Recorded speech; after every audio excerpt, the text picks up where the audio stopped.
الحمد لله رب العالمين والصلاة والسلام على سيد المرسلين وعلى آله وصحبه أجمعين। বাংলাদেশ জামাত ইসলামী কুমিল্লা মহানগর কর্তৃক আয়োজিত আজকের কেন্দ্র ঘোষিত 5 দফা দাবি আদায়ের কর্মসূচির অংশ হিসাবে আজকের এই বিক্ষোভ পূর্ব মিছিলের পূর্বে উপস্থিত আছেন বাংলাদেশ জামাত ইসলামীর সম্মানিত উপজেলা আমির অধ্যাপক আব্দুল মতিন, বাংলাদেশ জামাত ইসলামী কুমিল্লা মহানগরীর নায়েবে আমির, আগামী দিনের উপজেলার চেয়ারম্যান পদপ্রার্থী জনাব মামুন। উপস্থিত আছেন কুমিল্লা মহানগরের সম্মানিত সেক্রেটারি মাওলানা মাহবুবুর রহমান এবং উপস্থিত আছেন বাংলাদেশ জামাত ইসলামী কুমিল্লা মহানগরের সম্মানিত অ্যাসিস্ট্যান্ট সেক্রেটারিগণ।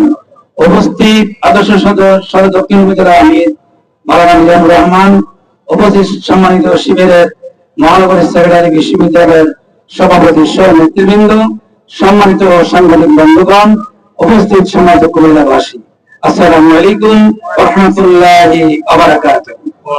সম্মানিত ভাই সহ আপনারা জানেন সেই জাতীয় জুলাই সনদের ভিত্তিতে আগামী জাতীয় নির্বাচন নিশ্চিত হওয়ার কথা ছিল, কিন্তু আমরা দেখতে পাচ্ছি সেই জায়গায় একটু গ্যাপ।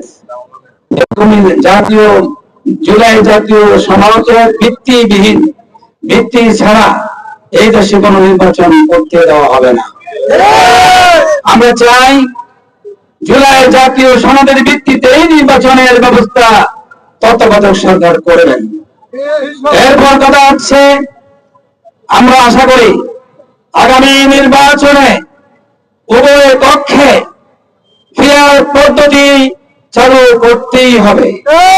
ফেয়ার পদ্ধতির ব্যাপারে এদেশের অনেক মানুষ, অনেক রাজনৈতিক দল একমত। আমরা দেখেছি যদি মানুষকে সুখ দিতে হয়, শান্তি দিতে হয়, ভোটের অধিকার দিতে হয়, ফেয়ার পদ্ধতি ছাড়া বিকল্প কোনো রাস্তা নাই।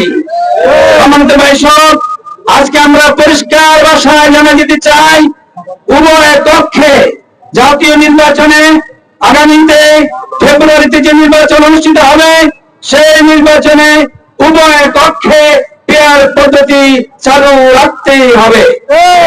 সম্মানিত ভাই সব, এরপরে অবাধ এবং সুষ্ঠু নির্মুক্ত গ্রহণযোগ্য নির্বাচনের লক্ষ্যে সকলের জন্যই লেভেল প্লেইং ফিল্ড নিশ্চিত করতে হবে। আমাদের